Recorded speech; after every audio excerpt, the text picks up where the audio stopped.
I thought somebody was going to put handlebars. I still like that.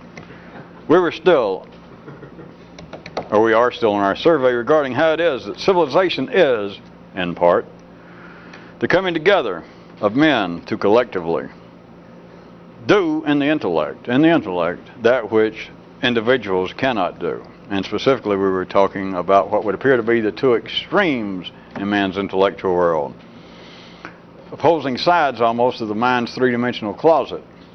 That of religion, which we could say is the collective believing, and then science, which we could say would be the apparent other side of collective thinking. But it's still a matter, I trust, figuratively speaking, that you will press ahead besides any examples that I can conjure up, or they're just everywhere, but on your own to see that this is a detailing of a certain aspect that is normally unnoticed.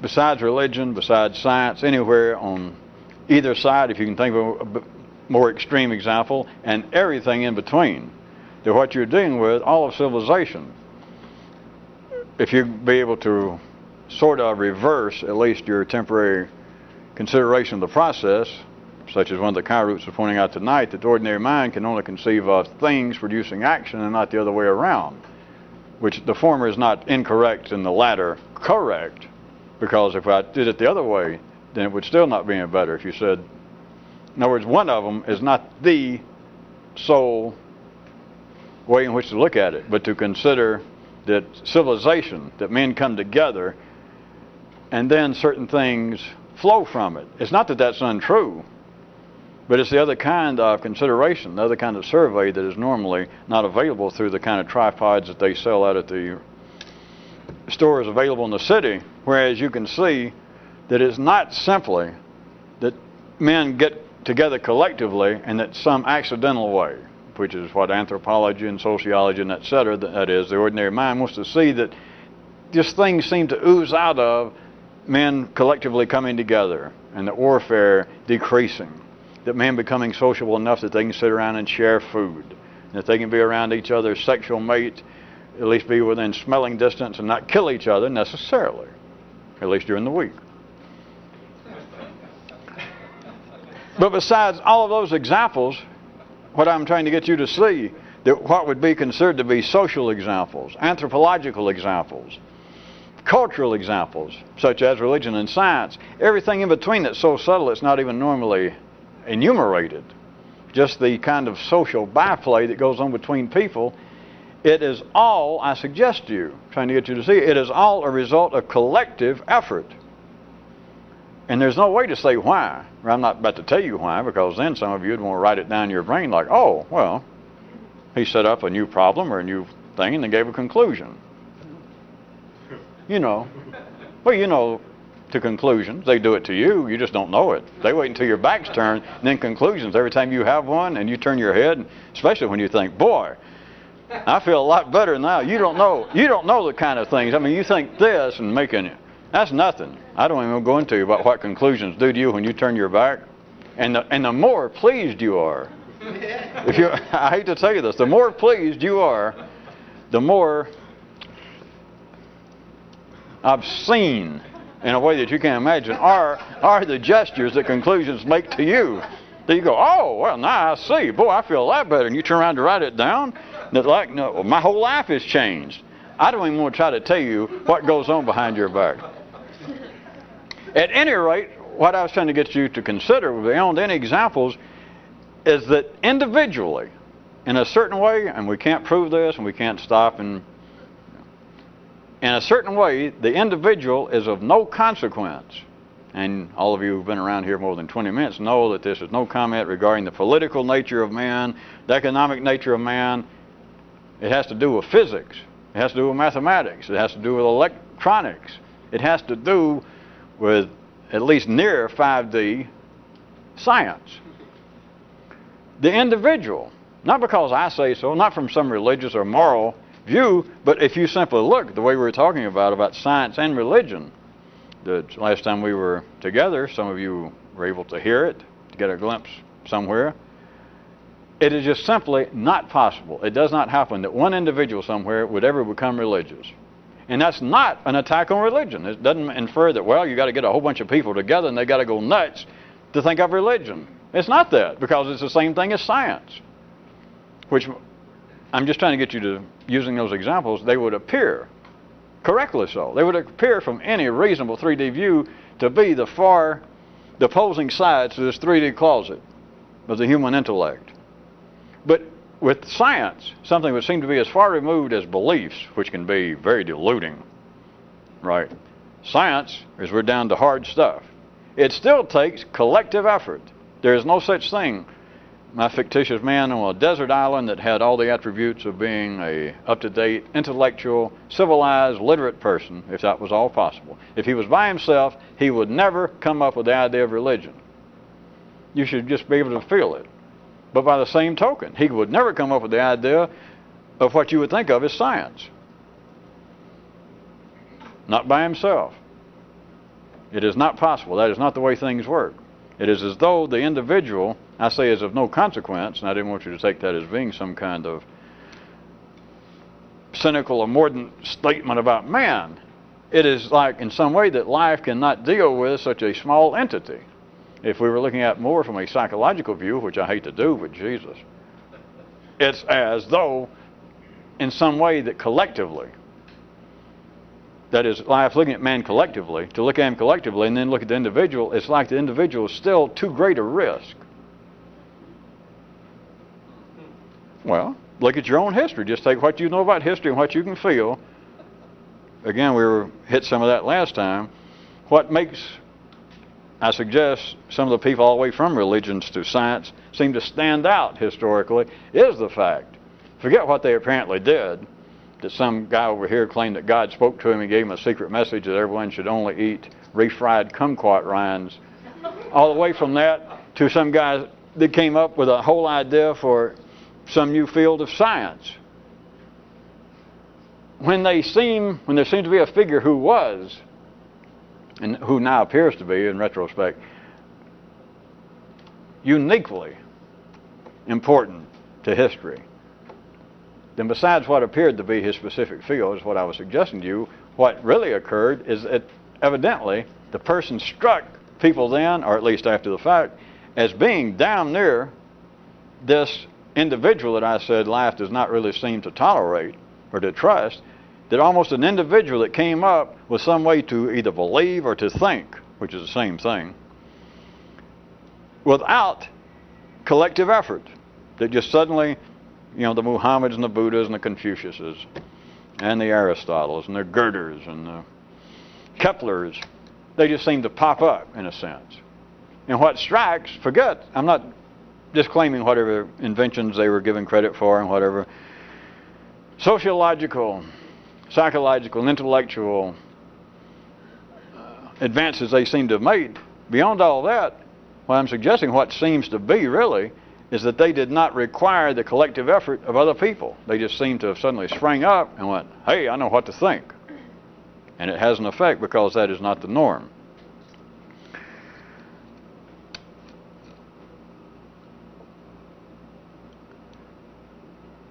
Does that bring us up to date? Now, what I was going to, where we sort of left off, was to get you to consider, we could even, how about title, Rubik Curio Sidebar. Still using religion and science, not as opposing, not some argument having to do with religion or science, as you know, but would appear to be, you understand surely why I keep using it for the time being, they're both absolutely dependent upon a man being intellectual. They're absolutely dependent upon the intellect firing up to the brain part and a person being literate. Just simply being able to think in some manner. It got nothing to do with education. You cannot be religious, you cannot be scientific. But then they appear to be different things. Religion seems to be based on belief, faith, and all of that, which is not scientific by God. And science seems to be based on something that would be, on the other hand, normally taken as being, at least in some part, in opposition to belief. But they are the same thing. You cannot have either one without the intellect working. So consider that they are both outputs of the intellect. That perhaps you are a Buick man and somebody over here absolutely swears by Pontiacs. They both come from General Motors. But maybe my example's outdated, but years and years ago, back when life was good and people lived right, people out in the country used to have fist fights, not just over women, but over people who, I'm a Ford man. You're what? And some guy that was a Chevrolet man, him and some of his brothers and cousins would beat the slop out of you. Run you out, get out of this bar. We don't ride no Ford people here. I just wanted you to see they can appear to be two different things. That the Ford people and the Chevrolet people went, I would not have a Ford. I mean, it's not even an automobile. I know it's got tires and it's got doors, but... And of course they are. But by the same token, they are people into the extremes, religious people, even today it's still going on, that just almost cannot tolerate, evidently, the thought of their children being taught science. Not just evolution, that's bad enough, but just science. And there's some validity to it because it's back to the polarized nature of energy, but their feeling is like, well, people who are, even in high school, people who teach science, you just don't normally find them, they think, with some righteousness to their beliefs, that you do not normally find those people down on the Amen corner at a Pentecostal tent meeting down in Alabama.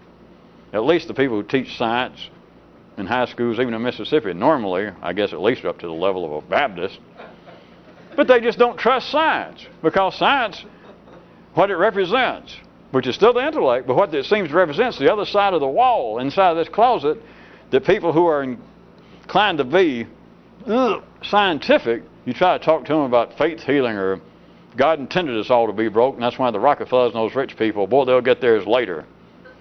And scientific people, just down at the high school teaching level, which is, we've got to stretch it to call them scientific and intellectual, but at any rate, they're inclined to go, well, I don't know so much whether the Bible should be taken literal. Don't you go any further. They just know that something is drastically wrong.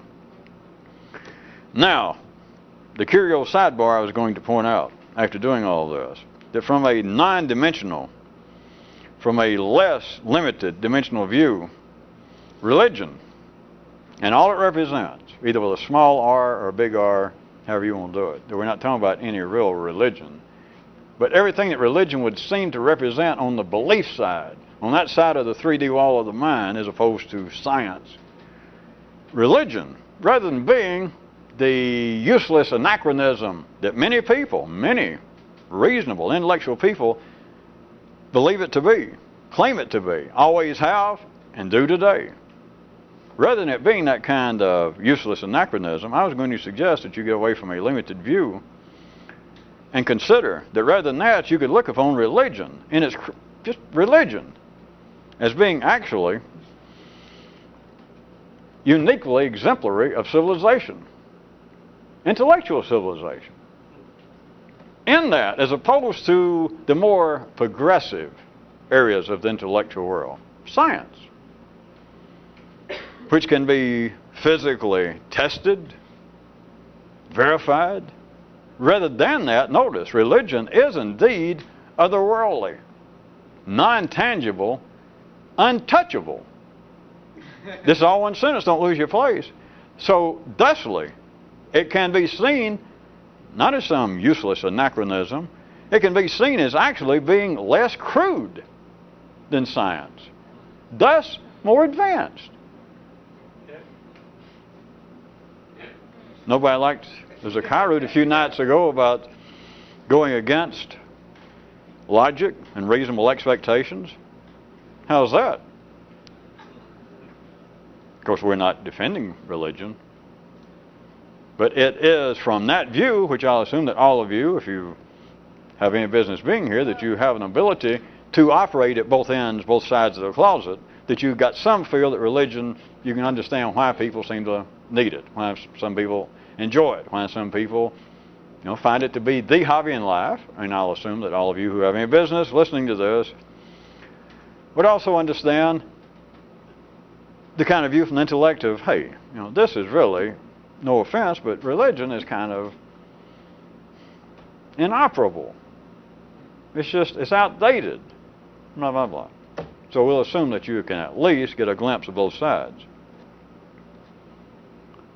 The more prevailing in the collective sense now on this planet is more and more that religion, that is, the operations of the intellect dealing at the end of beliefs rather than knowledge. That you're dealing in a bunch of guys getting together collectively and they can believe stuff that one guy can't, which we can call religion, as opposed to a bunch of guys getting together and collectively think of something that one guy can't. Education, science. That religion is not a one-man operation, science is not a one-man operation. The church could not run with just the Pope. MIT cannot operate with just the president of the school, the dean. It takes collections of people. You should be able to feel yourself, and you're obviously got to be well-read enough to know that religion has always been subject to attack from the other end of the intellect, from that side of the polarized running of energy in the human mind that would be more scientific. And it looks at it with reason from its view as being absolutely outdated. If it ever had any validity, we're talking about thousands of years ago when our forefathers were so afraid that they'd walk outside and it began to rain and they think that the gods were taking a whiz on them or something. And they wanted to go pray, please protect me. Or those of you who had Eskimo forefathers, oh sweet Jesus, please don't freeze us. And so the intellect can say, well, it was at some time in our hoary past, spelled with an H. I don't want any school children's parents to write me from Mississippi. Hoary with an H. Sometime in our antediluvian past. That's before a Baptist convention was ever held. Because they're the ones that involved with deep immersion of alligators and neophytes into the religion, I guess. That's where the term came from, I think. I could be wrong.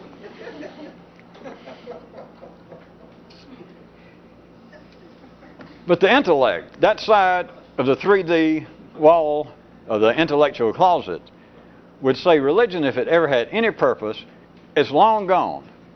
It's just long gone. The ritual may be comforting and it still may be an impressive sight, and some of the cathedrals are impressive. But insofar as it actually having something to do with the human brain, anybody that's still involved with that is simply behind the times. I feel for them. No offense, but they are out of date. That is no longer a valid operational view of what life is about. And we could all defend that, I'll assume. I could stand here and just run religion into the ground, just laugh it right off the face of your intellectual earth if you would follow along with it, with no great problem. But from another view, and I'm not saying that's right or wrong, but from another view, notice, as obvious as that would seem to be from the intellectual side of the brain as opposed to the belief side, the scientific side, as obvious, as undeniable as that would seem to be, there's another way to look at it. That you could indeed look upon religion as being the ultimate, always ahead of the game. Look how crude science is. I mean, science, you got to get in there. I mean, it's easy enough to laugh at the way some of the religions dress up, but how about scientists? Putting on these white coats and stuff like they're going, it's a guy's fixing to do some kind of, they wear them in math departments sometimes. Like, are they going to do an equation? And the equation, if they get it wrong, it's going to bleed on them. But like everybody, you got to, the more questionable your pursuit, the more you got to dress up in a uniform. You all know that. If you don't know what you're doing, get a funny suit real quick. But at any rate, follow this. Follow this. As easy as it would seem to be from the scientific, the intellectual view, to attack religion as being nothing but the hobby, the crutch of the intellectually crippled, the childish, the superstitious, simply behind the times. Looked at another way. Look at the laboratories at MIT. In a certain view, they are the crude ones compared to a synagogue, to a church, to the Vatican. You could look at the Vatican as outdated from one view as it is. And good grief, look, and I just use the Vatican. The Greek Orthodox anyway, but the Vatican Catholic Church, as you know, has such great architecture and icons, and you could sit there and look at that from a scientific view and think, Jesus Christ. I mean, it's kind of cute, but they should have dropped this. Humanity, that's behind the times. I mean, make museums out of it. You know, which in your lifetime some countries have tried to do. Like, let's do away with this. And a scientist could look at that and think, boy, talk about crude, childish. You know, it's cute. Some real interesting stained glass and all that, I agree. I mean, it'll give you the willies when the light comes in. And, you know, but to believe that this has some validity. Okay, you got that. But then, let's go from that to the other extreme that we jump into what? The physics lab? The chemistry department at MIT, Harvard? And you think, well, now here is the other side. But now, wait a minute, go into a chemistry lab. Now, to a chemist, somebody interested in that hobby, it can be very impressive. But if we're going to talk about what's crude, go in there and look at that. Bunsen burners. I mean, just the name. Petri glasses. You know, makes you feel like some kind of nerd to even say it. And there are people in there, and they got some need to wear funny clothes because they might get messed up. Things, you know, blow up. Guys have been doing science for years suddenly turn their head and they, you know, got a little explosion, they hurt themselves, they get cut. You look at that and say, well, now this is big deal. Or an atomic, you know, smasher, $5 billion. And you look at it and think, I love technology. That is impressive as hell. Right? It is. But you see that in one view, you could look at this, something that they have spent half the gross national product of South America in 1 year to build this thing, and you think, that is just impressive as hell. But in one view, if you look at that and then you look at Notre Dame, you think, wait a minute. From one view, what's going on in religion is more advanced than this on this basis. Look how crude really science is. That it's tangible. It's verifiable. You can prove it. You can prove it theoretically with math, or you can prove it experimentally in certain of the sciences, but whatever it is, we're talking about something. By God, get in there and put your hands on it. If we're going to talk crude, that's crude. What could be less crude than something that you can't begin to touch? Something that you can't prove, which is the very thing, of course, that the other group attacks them for. Is everybody waiting for a moral? Is everyone waiting for the light to change so that you know which way to think? Remember in the revolution, when you look up at a crosswalk, if you think the light's green and it's going to change to some other color, I sure hope you got a long time to wait. Or I hope you're colorblind in a special way because it's not going to change. How would you like? How about a curio on top of a curio? Rather than leaving it at that sort of, I assume, unexpected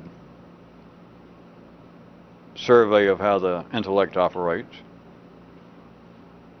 how about this? How is it that it is never noticed that if we take the two extremes, still in general, religion, of men collectively getting together and believing stuff that one guy can't, and science, a bunch of people getting together and collectively thinking stuff that one guy can't, and that apparently being intellectual opposites, at least extreme, the similarities of the two areas. Why is it no one noticed that we take these two examples? Let's call it religion. Let's get more specific than just science. How about the number systems? You know, the real basis of math, the use of mathematics, being able to count, proof that the mind is operating in one sense, the beginning of all memory, the beginning of all commerce, all civilization, the number systems.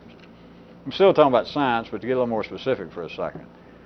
Why is it that the intellect never notices, ordinary minds never notice, if we take two of the most distinct intellectual creations that would appear to be far removed, the number systems and religion, while they both have without any doubt, just basic dissimilarities, it is never noticed that they also share a most singular trait. That is, they share infinity.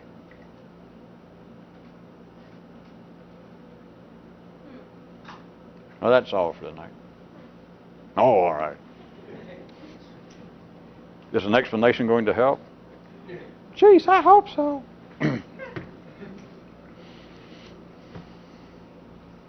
Let's take the number system. Something that was absolutely as unsentimental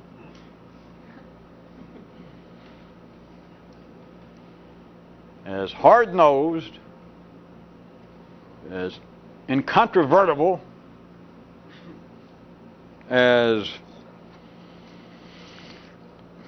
decidedly intellectual, not belief, and without question man-made.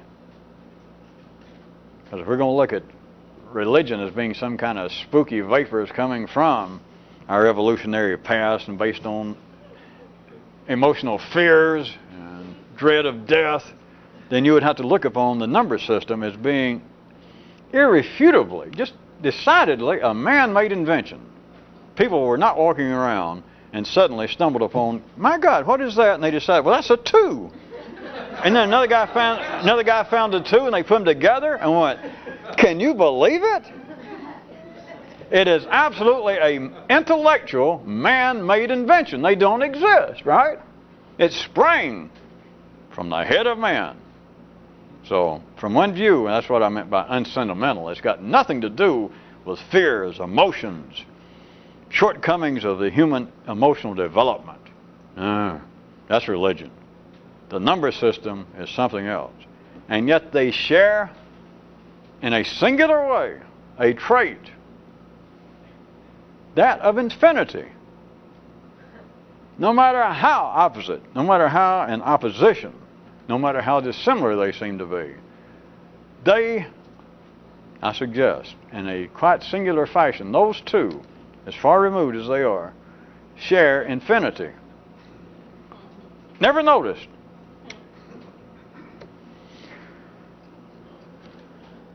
Religion obviously shares infinity in a sense that science, that is, the other end of the intellectual operations of ordinary minds would have it, is what I was suggesting from one view that's not normally taken, is one way that science could be, that religion could be seen as being actually more advanced rather than an anachronism, rather than being crude and unrevealing. It could be seen as being especially indicative of progress, because religion is so advanced from one view that you can't bring it into a laboratory. And of course, science, right quick, as you all know, they'd holler, wait a minute, that's some kind of trick, because that's the very thing that makes it crude. Spare us. We've all heard that, which is true enough. But from another view, is that now what science aspires to be? Is that now what mathematics? Uh-oh, we're back there. Okay. Religion, from almost any ordinary view, is certainly, in a non-scientific way to get it started, certainly deals with infinity. And of course, the scientific end of your mind, that is, of man collectively, the civilized collective minds of man would say, all right, you're using infinity in quotation marks. I'd say, all right. And they'd say, because all you're saying is, they're dealing with beliefs, dogmas, faith, as they call it. Yeah. And they say things like, well, there is a God somewhere. There's some great force outside this system, a Jehovah, an Allah, a God. And He, the force, life itself, is infinite. It has no beginning. It has no end. And the scientific guy goes, that's sure nice to say. Your religion even teaches that when you die, you have a better life if you live by your religion. Oh yes, there's no doubt about it. Well, it sure is convenient, won't you admit, that nobody's ever come back. You can't prove it. And so you call that infinity, says science. You call that dealing with infinity. I call that dealing with daydreams. I mean to say that, well, when you die, if you have been a good Baptist or a Jew or Muslim, when you die, you'll be real glad that you were a Jew or a Buddhist or a Muslim. You'll be real glad because things will really be looking up for you when you're dead. And science says, that sure is convenient. If you call that dealing with the infinite, or me asking the scientist says, did I ask you, all right, if you believe that God has all this power, that there is some force out there, and you say he's good, here it comes, folks, then the scientist says, then why does God let me get a flat tire when I'm on my daughter's birthday party? Or maybe something almost as bad, children starving in parts of the world. How do you explain that? And then the religious side of the mind has to say, well, in the God's infinite wisdom, there are things that we cannot now understand because we've got to wait until we get more in touch with the infinite. And the scientific end of the mind goes, yeah, spare me. I could have guessed this. So we took care of that, right? Except to use what I still suggest, I don't think is open to any great naysaying, that in science, in that end of the intellect, to use mathematics or the number system as an absolute example of being far removed from religion, what else would be a more exemplary description in a certain way of the number system than saying that it deals with the infinite? There is no final word. There is no final number. Nothing can be proven through the number system. It can be proven that 2 and 2 is 4 until you ask the next question. The full wrap-up, I don't have time to beat you over the head. You know as much, surely, about what I'm pointing out about the number system. Just take the easy way. There is no such thing as the final number. There is no ultimate number. And don't just go, well, yeah, I heard that in high school. I know what you're saying. People don't think about it. Think about it this way. Survey it in this manner.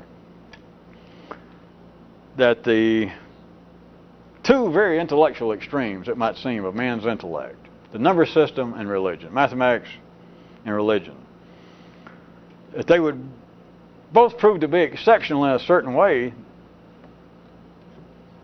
and that is that it almost seems to be infinite inventions coming from finite minds, which is impossible. We've proven that to ourselves over and over again, have we not? From its own level, nothing can perceive itself. There is no way that a mind born into a closet, there is no way that intellect nurtured, which it was born and nurtured in a three-dimensional universe, can get any view of itself beyond, that is any ordinary intellect, beyond a three-dimensional view. There is no way a finite mind, a three-dimensional mind, can produce an infinite creation, an infinite agency, attitude. But that's exactly what religion and the number system has done, apparently. Do you see? And don't forget any kind of attack, such as an attack on religion, and saying, well, that's just belief. You've already said it yourself. They're just saying, well, I believe that life goes on forever. Or I believe there is a God somewhere, and he is so magnificent. He is so indescribable that, by God, he's just indescribable. He has no finiteness. There is no way to limit our God. He has no beginning, no end, and all that stuff that's in the Old Testament. They about wrapped it up. No top, no bottom, no beginning, no end. Geez, you have to admit, well, you got me. If that's true, I'm not religious, but if that's all true, I'll admit, he's a hell of a guy. What a guy. But I'm a scientist, and I just consider that folklore. I deal in numbers. Well, what's the ultimate number? I think it's 42 trillion. And of course, you should know. Then this poor little religious guy, a Southern hard-shell Baptist from Mississippi, if he had the sense to say, all right, how about 14 trillion and one? And the scientist goes, God almighty, I never thought of that. I thought I had it. I've been working on it for 20 years. Where did you go to school, little man? The guy says, I went down to the Huey Long, School of Elementary Education and Bricklaying. And the guy thinks, and I went to, Southern Cal? And he thinks, let me write this down. I thought sure it was 14 trillion. I've been working on that problem now for 22 years. You probably heard of me. I wrote papers on it. The guy says, no, but I just figured, you know, if the ultimate number, the final number, if that was it, of 14 trillion and one, in some way, my little brain, I don't know much about numbers. And the guy's not being sarcastic, because when you're from Mississippi, it's hard to be sarcastic. The guy's little brain, which is the collective use of the human intellect, says, well, wait a minute. What if we said, how come we couldn't have 14 trillion and one? Don't make me go through any more of this foolish dramatics. Do you see? It all, in a sense, becomes uncontrollable, unstoppable. Which from one quick view, we've already done enough, surely. You could say, well, yeah, if you're going to talk about religion, you're right. It's like a whole bunch of children. It's a bunch of people who are not educated enough, or I don't know what it is. Maybe it's something in the water in certain parts of the world, or certain parts of even our country. But those who still believe in religion, as opposed to science, I mean, there's something wrong, because they must see that science this brings us forward, and that you can come to some conclusion, you can verify things, you can prove things, and you can't prove religion. Well, what's the ultimate proof? Now, I was using the number system, which would seem to be as, I'll quote myself, as, by God, unsentimental, as unemotional as possible. You know, have any of you ever dated a mathematician? And so you say, well, what's the final answer? And now you're talking to a mathematician instead of a cardinal, a religious person. If you ask them what's the final answer, they would say, if they were Christian, God. And if you say, yeah, okay, but how about God plus one? And of course, they got no answer. No, they can, you know, try to call the Inquisition back in order and, you know, have you killed or something. But if you ask the scientific guy, the mathematician, what is the ultimate? What is the finite of our knowledge, at least in your field? The final number. The man says, it is indeed fortunate you asked me, because I have the latest work on that. I am the local, or the latest expert, and I say it is 14 trillion. I have worked on that. I had access to that big crayfish computer that we have down in the University of Louisiana. I've been working at night, and thanks to this extensive work and my own, may I add, in all humility, somewhat overwhelming intellectual facilities. He's not the man, if you recall, though, with the uncharted, you remember the aerial view of that man. He says, and I have come up with, without any doubt, it is 14 trillion. And the guy says, how about 14 trillion and one? And the man thinks, my whole career is just flashed before my bayou. So just, how can it be, though, that we're looking at two extremes?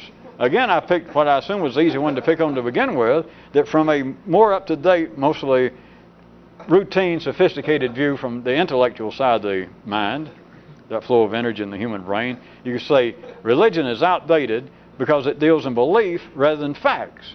And with belief, you can believe anything by its own nature. You can say, yes, well, God is invisible and He's everywhere and you just can't see Him, and He can do anything He wants to. And so you ask Him questions, well, in that case, why didn't He do things better? And there's always one more answer. You can't pin it down. And from a more scientific view, that is a more knowledge-based view, is a more belief-based view, you say, well, it is infinite. Not in a positive sense, it's infinite in a sense that religion is like a greased deal. The scientist says, I try to ask you something, or this part of your own intellect. You understand, we're not talking about people out there. I mean, I'll wait till the last part of the tape, but you people out there in tape land, we're not talking about scientists. We're not talking about people in Mississippi and Louisiana. We're talking about inside your brain. That area of your brain would say, well, wait a minute, you're calling that infinite. I call it unreliable, unscientific. You call it infinite, but you're stretching the word.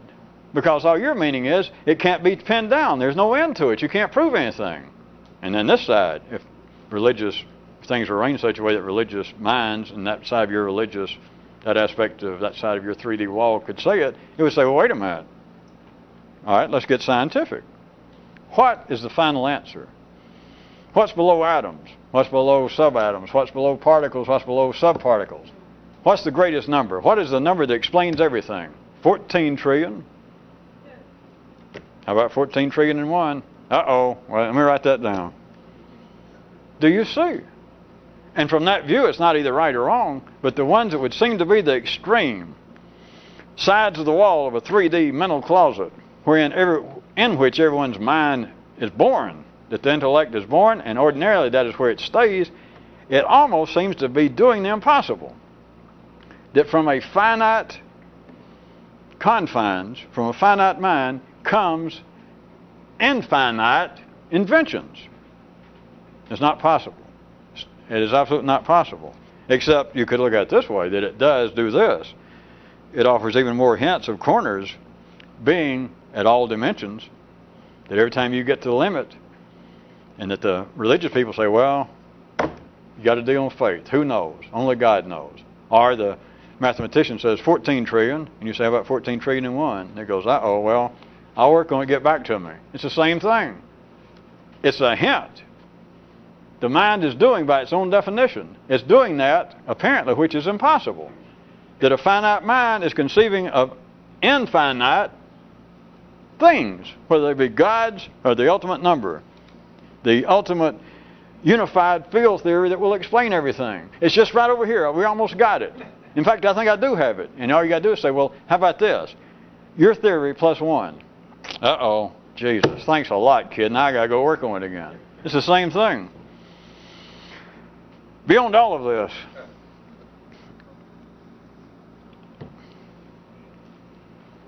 let's wrap it up this way. Beyond all of that, for his actual living operational speed, I'd have to point out to you that which you should already know, is a neurorevolutionist would find any and all such group thoughts, group beliefs, to be of insufficient high octane to keep the necessary momentum going to do this, no matter what it is. Notice I said all group thought, science, soft sciences, all group beliefs. There is no right religion, no wrong religion. There is no good science, no bad science. It's irrelevant from a neural revolutionist view of trying to think in a different way, because anything that's in life's interest, which is going to be every and all group thought, whether it be group apparent thought or whether it be apparent group beliefs, that is, whether it's science or religion, the octane is insufficiently high to make you move.